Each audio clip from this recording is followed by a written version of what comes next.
네, 계속해서 한반도를 둘러싼 외교안보 현안 자세히 짚어보겠습니다. 강준영 한국외대 국제지역대학원 교수 나오셨습니다. 안녕하십니까? 안녕하세요. 반갑습니다. 자, 미국과 북한 폼페이오 장관의 이번 방북 중에 지난 5월에 북한이 폭파한 풍계리 갱도 이 전문가 사찰을 하기로 합의를 했습니다.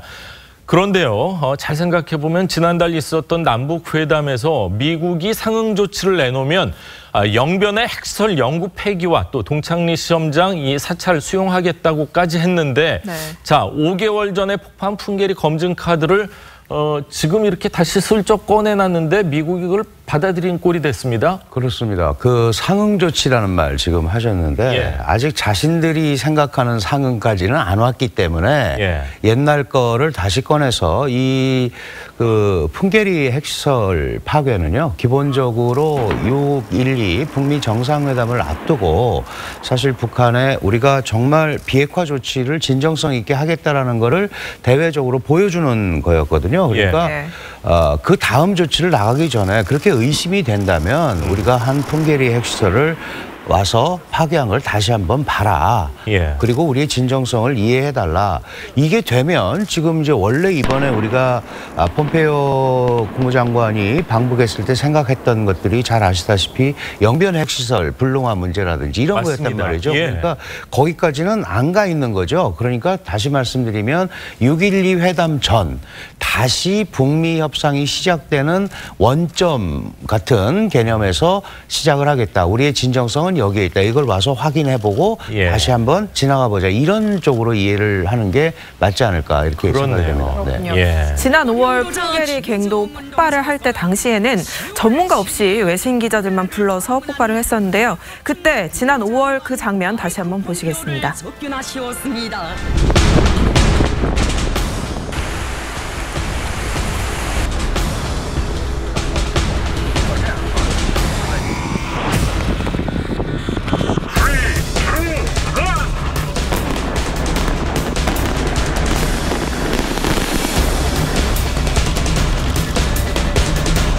2009년부터 2017년까지 5차례 지하 핵시험이 평가제로 진행된 갱입니다. 갱도 안에 여러 곳에 폭약을 설치해서 갱도 안을 우선 폭파하고 입구를 완전히 허물어버리는 방법으로 그런 식으로 완전히 폐기됐습니다. 오늘 예견했던 폭파는 모든 것이 다 성공적으로 진행됐습니다.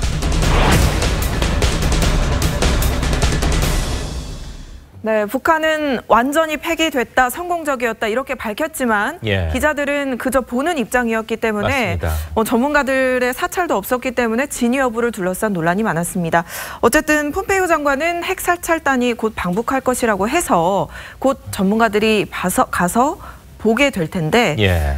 이 사찰단의 구성 어떻게 될 건지에 대해서도 얘기가 많죠. 네, 뭐 폼페이오 장관은 아직 확정된 게 없는 것처럼 얘기를 했습니다. 그러나 이제 보관은 있을 거고요. 예. 일반적으로 우리가 이 IAEA 국제원자력기구 사찰이 가장 전문가 집단이기 때문에 예. 그걸로 구성이 될 텐데 잘 아시다시피 이 IAEA라는 데는 그 원자력의 평화적 이용, 이게 군사적으로 전용이 되는지 안 되는지 이런 거를 주로 감시하고 검증하고 그러는 데란 말이죠. 근데 저거는 지금 우리 그 풍계리 핵 실험장 자체가 이미 군사적으로 쓰이는 거기 때문에 그 예. 정도가 가서 되겠느냐. 그렇다면 좀 더 전문적인 사람들이 가야 된다. 그리고 그런 사람들이 가서 이게 어느 정도 수준까지 북한 핵이 와 있는지도 사실은 그 실험장 폐쇄뿐만이 아니고 예. 그런 것들도 좀 살펴보는 그런 기회로 마련을 해야 되기 때문에 아마 그 사찰단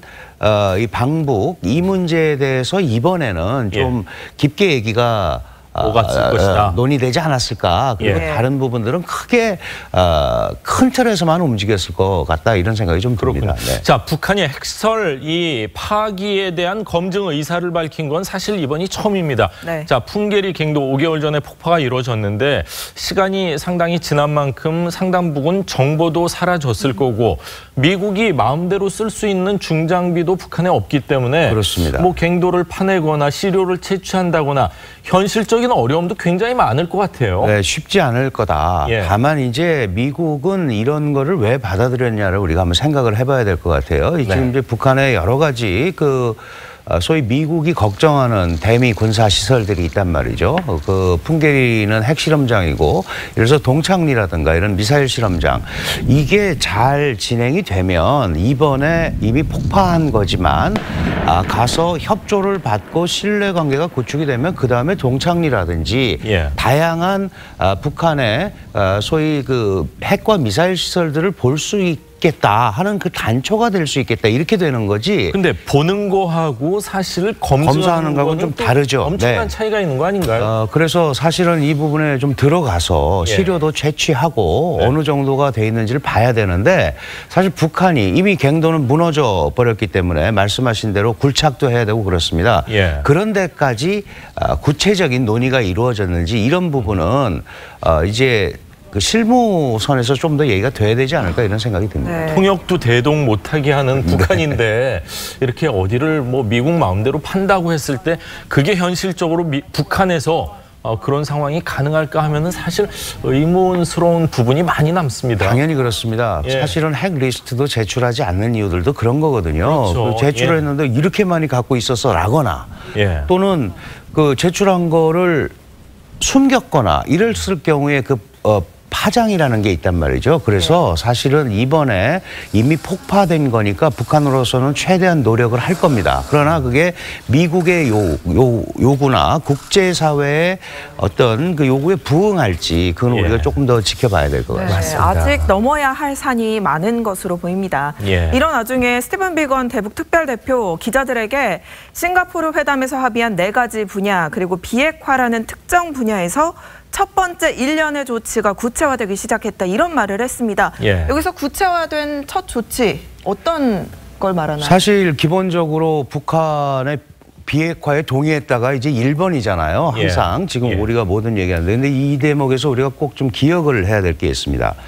그 사실은 한반도 비핵화든 북한의 비핵화든 이 모든 협상과 이 결과, 목적은, 초점이 북한 핵 폐기에 맞춰져 있습니다. 그런데 지금 이게 점점 흘러가면서 본질이 약간 변질이 됐죠. 그게 무슨 말씀이냐면은 핵 리스트 제출하면 종전선언 해줄게. 그러다가 또 좀 있다가 제재 풀어야 된다.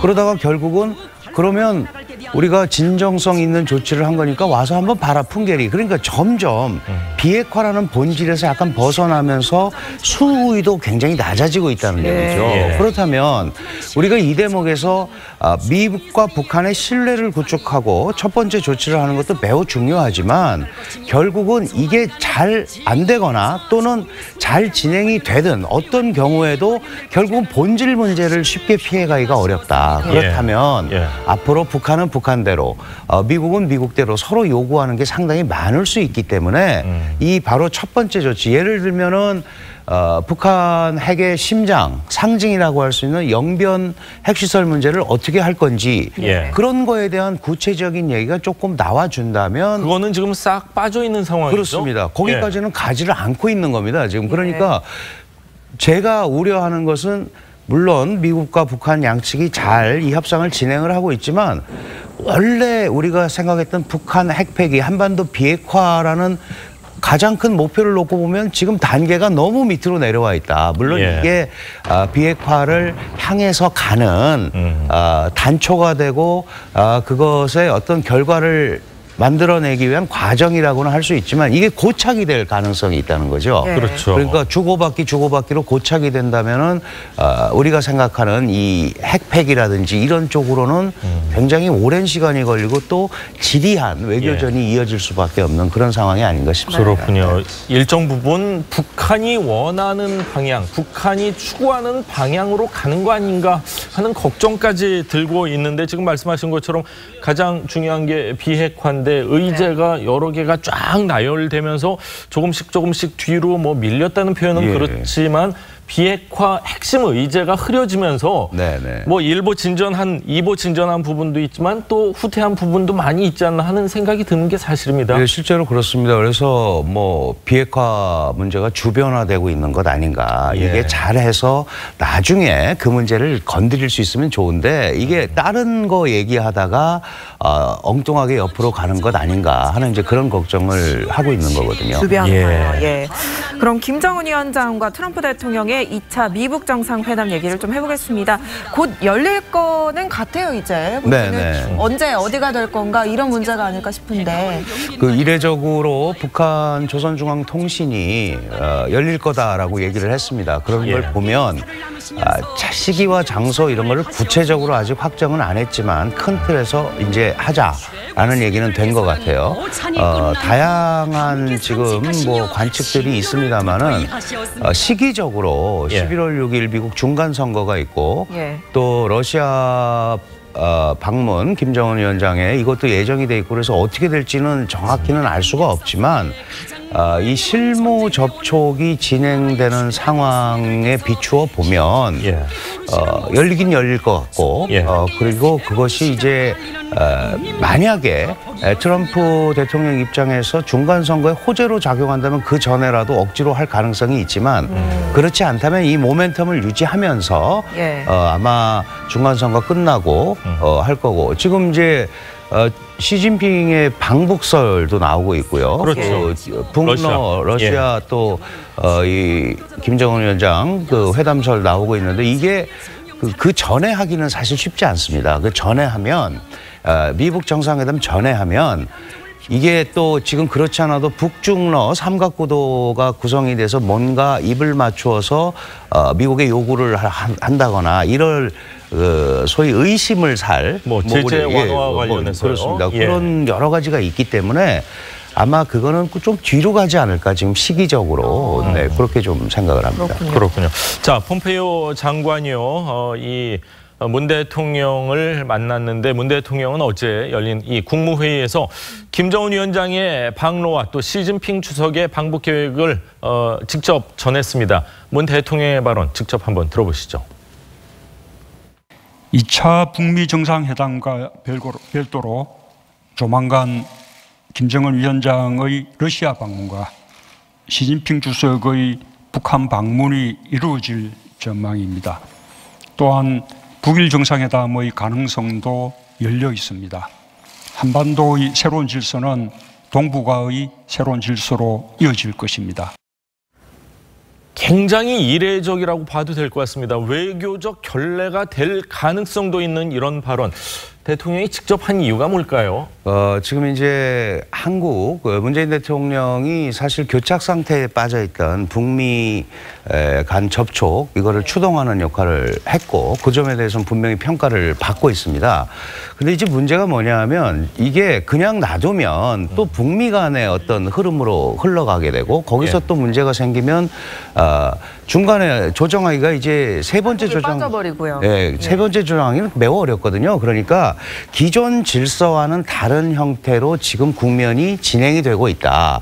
그리고 어떤 나라도 이 북한 핵 문제 해결하는데 구계자가 되지 말고 한국이 물론 중심적 역할을 하지만 같이 보증을 하고 보장을 해서 평화체제를 구축하자. 그런 중심선에 한국이 있을 테니 같이 가자 하는 그런 일종의 메시지가 아닐까 저는 그렇게 판단합니다. 그렇군요. 폼페이오 국무장관이 중국을 방문했을 때 왕이 외교부장이 대놓고 이제 불만을 터뜨리기도 했는데 이제 앞으로 미국과 북한의 정상회담에 있어서 중국의 역할 또 러시아의 역할에 대해서도 저희가 눈여겨봐야 되지 않을까 그런 생각이 듭니다. 자, 오늘 교수님 말씀은 여기까지 듣겠습니다. 말씀 잘 들었습니다. 감사합니다.